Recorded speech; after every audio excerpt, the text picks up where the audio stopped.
ओम श्री गुरुवे नमः। ओम शांति ही शांति ही शांति ही। प्रणाम भगवान।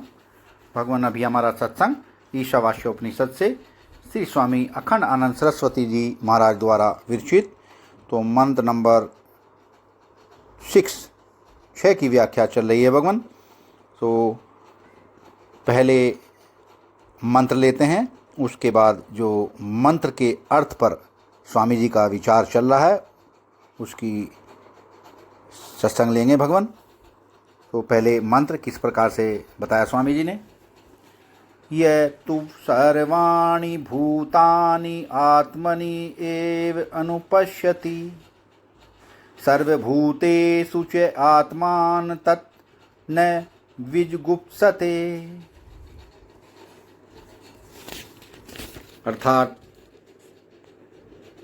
जो सब भूतों को आत्मा में ही देखता है और सब भूतों में आत्मा को ही देखता है, उसके पश्चात वह न किसी से घृणा नहीं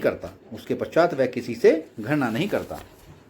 तो अभी मंत्र के अर्थ पर जो स्वामी जी का विचार चल रहा है उसको कंटिन्यू करते हैं भगवान। कैसे बताया स्वामी जी ने कि अब ज्ञान की वह प्रक्रिया क्या है यह बताते हैं। सर्वाणि भूतानि आत्मनि एव च सर्वभूतेषु आत्मनाम एव अनुपश्यति। उपाधि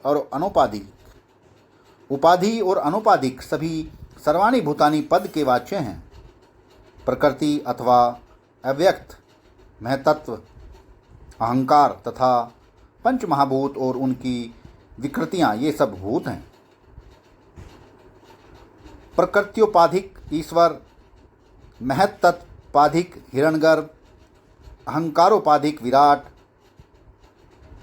पंच महाभूतोपाधिक पंचदेव तथा उनकी विकृतियां की उपाधि से उपहित समस्त देवता, दानव और मनुष्य तथा सब स्थावर, जंगम, जड़, चेतनात्मक इकाइयाँ ये सब सर्वाणि भूतानि के अंतर्गत हैं। वाह भगवान वाह। जो भासता है सो भूत, इस प्रकार संपूर्ण कार्य कारण प्रपंच भूत हैं। इन सब भूतों को आत्मनिवे अनुपश्यति अर्थात आत्मा में ही देखता है। इसका अर्थ है कि ब्रह्म भिन्न प्राकृत चैतन्य अनुपश्यति, ब्रह्मा से अभिन्न जो भीतर वाला चैतन्य अर्थात त्वम पदार्थ है उसमें देखता है। वही जिसे ईशावास्यम में ईश्वर कहा गया है तथा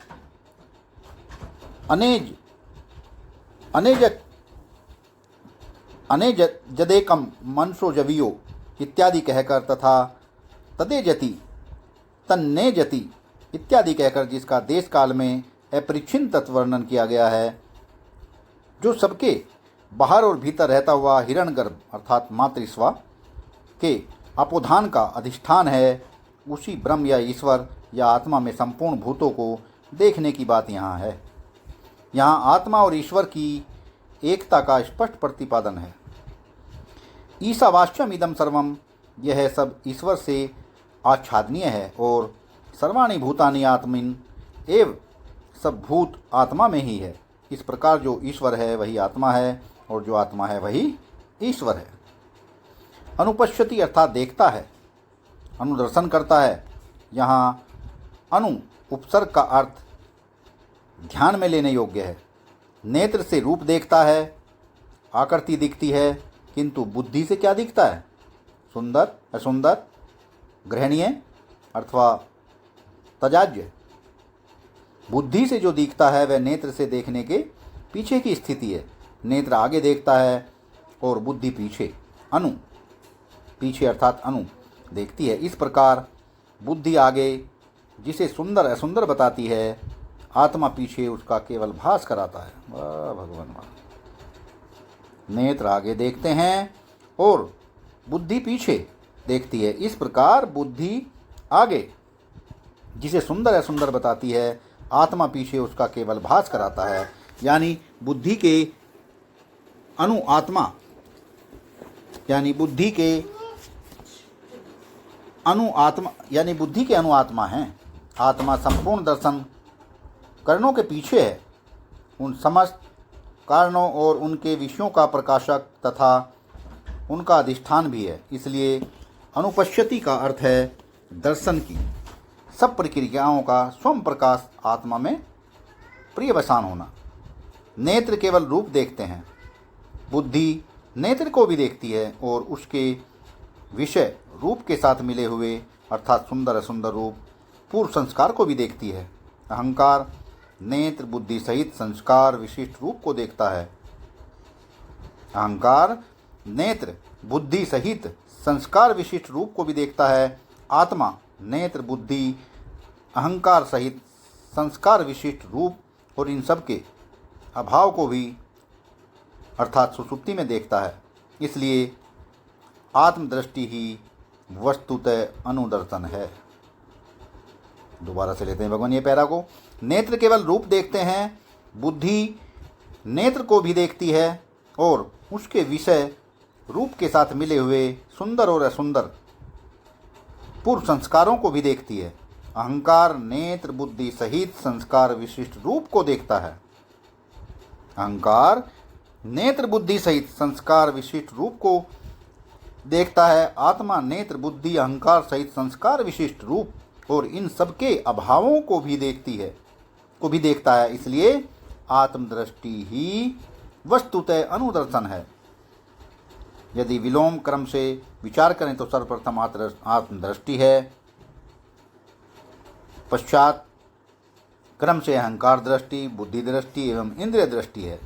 यही बात मांडुक्य में तुर्य, प्राग्ञ, तेजस एवं विश्व दृष्टि के नाम से कही गई है। वास्तविकता यह है कि आत्मा सबसे आगे भी है और सबसे पीछे भी। वाह भगवान वाह। यथार्थ अवभाषक आत्मा ही है, कारण तो उसमें निमित्त मात्र है। संसार में साधारणतः यही देखा जाता है कि जो अधिष्ठान होता है वह अध्यस्त नहीं और जो अध्यस्त होता है वह अधिष्ठान नहीं। जो कार्य होता है वह कारण नहीं, जो कारण होता है वह कार्य नहीं। जो दृश्य होता है वह दृष्टा नहीं, जो दृष्टा होता है वह दृश्य नहीं। और जो परिच्छिन्न होता है वह अपरिच्छिन्न नहीं और जो अपरिच्छिन्न होता है वह परिच्छिन्न नहीं। जो दूर होता है वह पास नहीं और जो पास होता है वह दूर नहीं।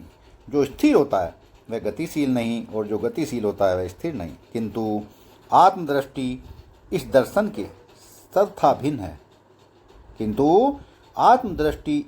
से सर्वथा भिन्न है। अधिष्ठान अध्यस्त कार्य कारण दृष्ट दृश्य दृष्टा ससीम असीम दूर पास बाहर भीतर गति अगति का भेद आत्मा में ही नहीं। ये सारे भेद उसी में हैं। ये सारे भेद उसी में और उसी से प्रकाशित भी होते हैं तथा उसी में उनका अत्यंत अभाव भी है। यह अनुपश्यति शब्द दर्शन की इसी विलक्षणता का दिग्दर्शन कराता है। अनुपश्यति से एक दूसरी बात भी कही गई है। वेदांत की प्रक्रिया रटकर बुद्धि से स्वयं समझ लेना और दूसरों को समझा देना, इस योग्यता संपादकता का नाम अनुपश्यति नहीं। दोबारा से लेते हैं भगवान दोनों लाइनें। अनुपश्यति से एक दूसरी बात भी कही गई है क्या कि वेदांत की प्रक्रिया रटकर बुद्धि से स्वयं समझ लेना और दूसरों को समझा देना, इस योग्यता संपादकता का नाम अनुपश्यति नहीं। वह तो प्रत्येक पंडित कर सकता है, उसमें आध्यात्मिक अधिकार संपादन को अवकाश कहाँ रहा। इसलिए यह आत्मवेन अनुपश्यति आत्मनि एव अनुपश्यति एव च यह भाव है। जो विवेक वैराग्य सत संपत्ति संपन्न अधिकारी है वही आत्मवेन देखता है, अर्थात साक्षात अप्रोक्ष अनुभव करता है, केवल बौद्धिक अनुभव नहीं। वह सब भूतों को आत्मा में ही अध्यस्त देखता है और केवल देखता ही है, इसके लिए कोई कर्म या श्रम नहीं करता। यहाँ आत्मा को ब्रह्म अनुभव करने मात्र की महिमा का वर्णन है। ब्रह्म के लिए किसी कर्म, उपासना या योग करने का महात्म्य नहीं है। इसलिए अनुपश्यति का अर्थ है कि सब भूतों को आत्मा में और आत्मा को सब भूतों में जानो। वह इस जानने मात्र से ही विजुगुप्सते मुक्त हो जाती है। अनुपस्थिति में ज्ञान मात्र का संकेत है और अन्य किसी साधन से उत्पन्न किसी भी अवस्था विशेष का निषेध है। सत्संग को विराम देते हैं भगवान। प्रणाम भगवान।